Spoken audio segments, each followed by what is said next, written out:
Hi! I'm Josh Elliott.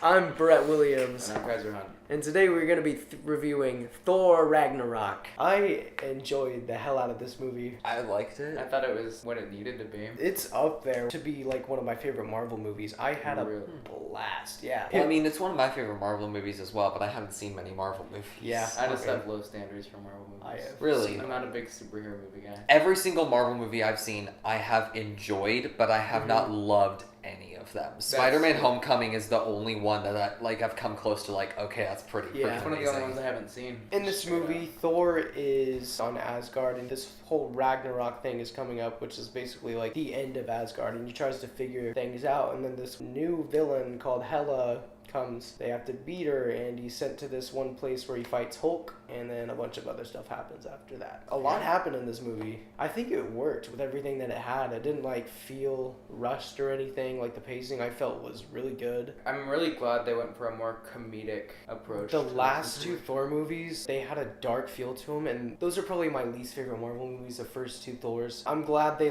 kind of thought, we probably need to change the way we're doing Thor, and they did. I think the humor actually worked really well, which I didn't expect. I have not seen the other two Thor movies, Yeah. and so I don't really have a say in whether the humor works in comparison. I enjoyed the humor, but it's my biggest problem with the movie as well. This is a comedic Marvel movie that's coming out the same year as Spider-Man Homecoming and Guardians of the Galaxy Volume 2. And it seems like recently Marvel hasn't been able to take any of their movies that seriously. I mean, I understood that there were huge stakes in this movie, but I never felt them for any of the characters. I never felt like any of the characters were in any real danger. I did enjoy the humor for the most part. I laughed a whole lot, but sometimes it just felt overdone. There would be scenes where I was okay, you could have done something more serious with that, and you kind of chose a different way to do it. So should we go into spoilers?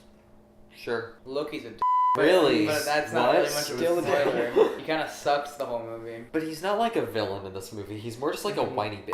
I think the one thing I liked about his character is in the other two Thor movies, it's oh no, Loki betrayed us. No one saw that coming. Yeah. But they break the fourth wall kinda, and they predict everything he's gonna do. Yeah. And that kind of made his character more redeeming. What was the name of the rock monster? He was I funny liked him though. quite a bit. The voice actor. He was the director of the movie. Yeah. Yeah. Oh really? Taika Waititi? Yeah. Yep. I heard that 80% of this movie was improv, which is really cool. Really? Yeah, 80%. That explains a nice little bit. I heard that usually Marvel stays really strict with their scripts and everything in the dialogue, but they just gave a bunch of freedom to the actors. I don't think I've ever seen a Taika Waititi movie, but I hear that people respect him so much in the film industry. Yeah, right now he's getting about as much praise as Villeneuve. He's the underdog villain. They're just getting a lot of praise as of recently. I really liked Hulk in this. I really liked the fact that he was talking and everything. He had more of a character in this, because in the last ones he was just a monster. It was kind of like a buddy film. They're both arguing with each other. One character that I liked most of the time was Valkyrie. Yeah, She was cool. I liked her character, and I like how the actress portrayed her. I just didn't like her motivation for getting on board with their cause. What was her motivation? Exactly. I didn't really touch on it very much. It Yeah. was just 1 second she's literally fighting Loki, and then she's on their team. So she can be a love true. interest in future disliked movies. Loki. It felt kind of shoehorned in. Another great thing about this movie was a lot of the visuals, they looked like something out of a painting or something like that. Also, Cate Blanchett is such a cool villain in this movie. She was great. She does have her comedic moments, but I never stopped taking her seriously. She was the perfect Yes. everything she did, I was just that fits the character, and I hate it. I think she's one of the better Marvel villains. I agree. I noticed something later in the movie. Loki goes down to grab the helmet or whatever from Surtur, and he takes a glance at the blue cube, the Tesseract. I feel like he took it, because he took a glance at it, and then it moved to the next scene. I forgot to mention, I really liked Jeff Goldblum as the Grandmaster. I didn't. I thought that he overdid it a little bit. I feel like he had something special, and there's no ability to move the character. Yeah, So it kind of just that's true. flatlined. Thor Becomes loses missed. his eye. I forgot to mention that. Throwback to his father. Yeah, and then there's a scene where it's he sees a vision where his father is talking to him. I really did like the dialogue in the scene.